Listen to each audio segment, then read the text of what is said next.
Bonjour, Mishko Paganan, Queen Edition Kasmang.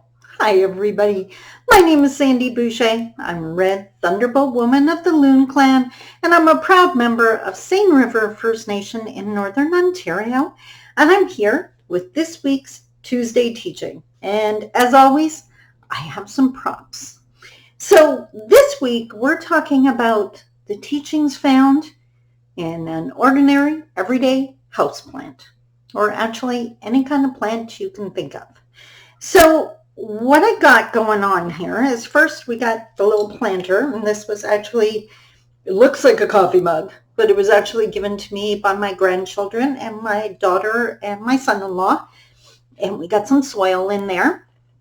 So that's how you start, right? You're going to have a house plant, and then you take your cute little plant and you plant it in the soil.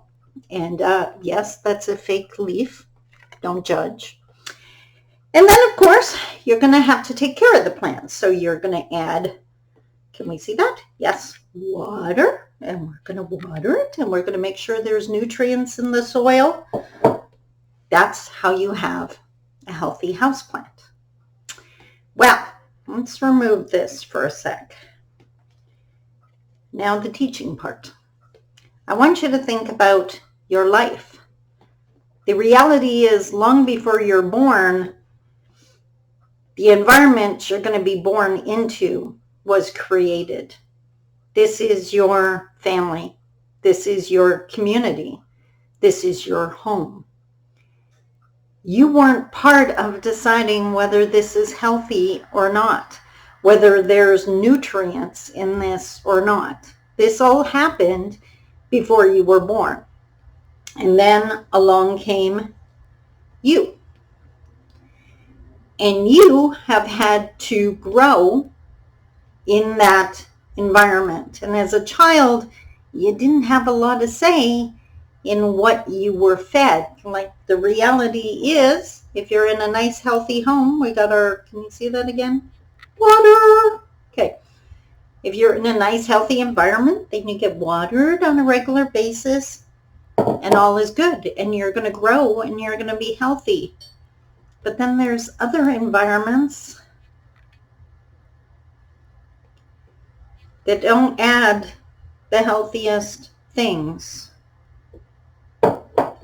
Yet you beat yourself up for not being able to grow healthy and strong.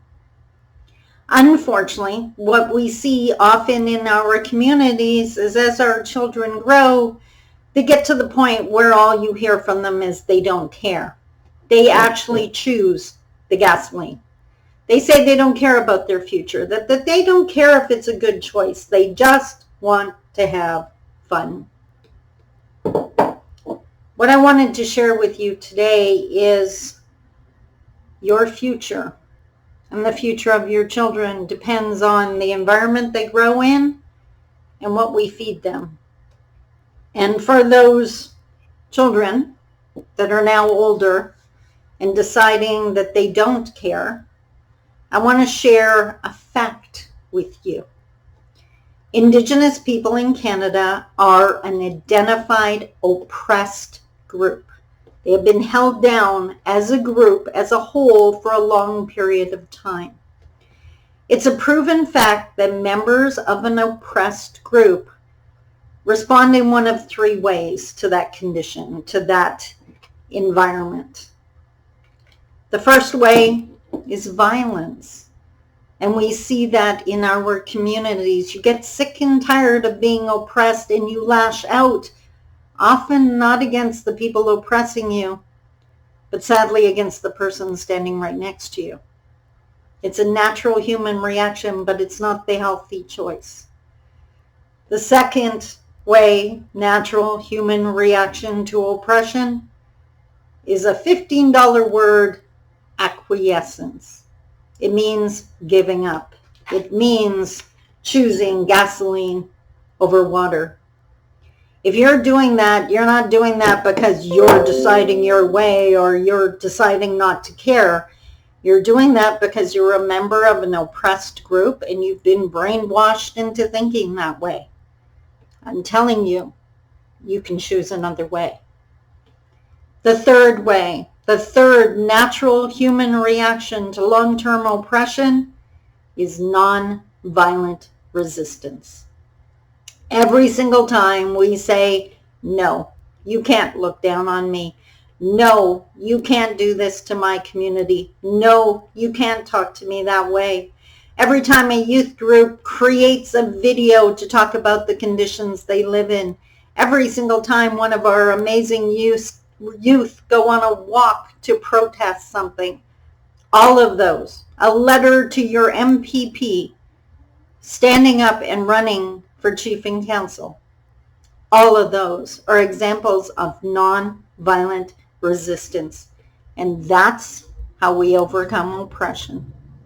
You deserve a healthy environment. And if you weren't born into one, then let's be part of the solution. Work with me, work with the people in your community to create a better environment for the next round of kids. Maybe you couldn't choose what you were born into, but you can definitely choose what your children are born into. And you deserve so much more than gasoline. Until next week, I hope that resonated with you. I hope that made sense, because your future depends on it. You deserve nurturing. And if you're not getting that, well, let's take some steps to change that. Until next week, I love you. Talk to you soon. Bye-bye.